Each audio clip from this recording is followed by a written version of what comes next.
ఆర్థికాభివృద్ధి ఆధారంగా సీట్లు పెంచాలంటే సరైన లెక్కలతో వచ్చి ప్రధాని, హోంమంత్రి ప్రభుత్వాన్ని ఒప్పించాలని అనలిస్ట్ శాస్త్రి చెబుతున్న మాట. ఇప్పుడున్న ఫార్ములాతో ఎవరికీ నష్టం లేదంటున్నారు ఆయన.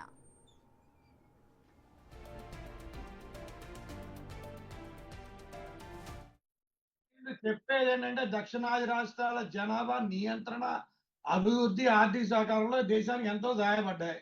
ఇది కరెక్ట్ విషయం. వాటిని శిక్షగా చూపిస్తారు అనేది వీళ్ళ బాధ. ఎవరి ఈ దక్షిణాది రాష్ట్రాల ముఖ్యమంత్రులు, అందులో నేను కూడా ఒకటి.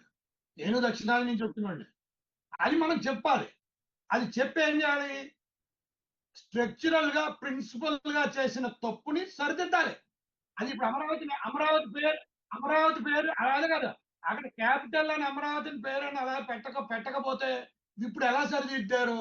అలా సరిదిద్దుకోవాలి మనం. ఆ సర్దాలంటే ప్రధానమంత్రి అమిత్ షాకి చెప్పాలి. అది అదేంటి వాళ్ళు చెప్పేదేంటి? వాళ్ళు చెప్పే దాంట్లో నష్టం లేని విషయాన్ని కరెక్ట్ గా చెప్తున్నారు. దానివల్ల మనం కోల్పోయేది లేదు అని వాళ్ళు చెప్తున్నారు. నేను లా సెక్రటరీని కూడా అడిగాను. మందే coastal agricultural development, coastal integrated development base మీద నేను బీజేపీనే ఛాలెంజ్ చేశాను.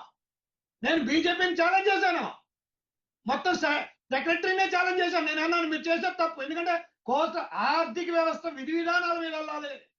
డీలిమిటేషన్ అనేది ఆర్థిక వ్యవస్థ సగటు మానవుడి యొక్క, కర్షకుడి యొక్క కనీసపు ఇది మీద వెళ్ళాలి. గ్రోత్ ఓరియంటేషన్ తో ఉండాలి. ఈ 1956, 1966 ఇన్ని సీట్లు రావాలి, ఇన్ని సీట్లు పోయినాయి, ఇన్ని మినిస్ట్రీలు పోయినాయి, ఇన్ని ఇలా అయినాయి, ఇన్ని నిధులు పోయినాయి, జిఎస్టీలో ఇన్ని నిధులు కాజేశారు, ఇన్ని నిధులు పక్కదారులు మళ్లించారు. ఇవన్నీ చెప్పనండి. నేను కూడా వింటాను. నన్ను కూడా రమ్మనండి. నేను వస్తాను. ఇక్కడికి వచ్చి ఢిల్లీలో ఫైట్ నేను చేస్తాను.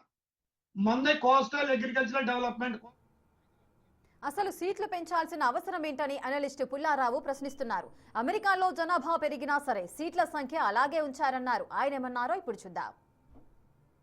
డీలిమిటేషన్ అనేది ఒకటి ఆలోచించుకోవాలి. మనకి ఇప్పుడు వచ్చేది మెయిన్ డేంజర్ ఏంటంటే నా వ్యూలో 543 ఎంపీలు 820 అవుతారు.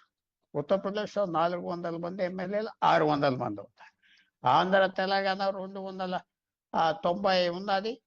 దాదాపు 450 60 అవుతారు. ఇంత పెద్ద లెక్క దేనికి? ఇంత పెద్ద సంఖ్య దేనికి? 825 ఎంపీలు ఉండే హౌస్ దేనికి? 534 34 నుంచో 543 నుంచి ఇంత అయిపోవడం కరెక్ట్ కాదు కదా. ఎమ్మెల్యేలు ఎక్కువ చేయాలి, సర్పంచ్లు ఎక్కువ చేయాలి, మున్సిపాలిటీలు ఎక్కువ చేయాలి. దేనికి? ఇది వచ్చిన విషయం మీకు చెప్తా. 1926 అమెరికాలో జనాభా 9 కోట్లు.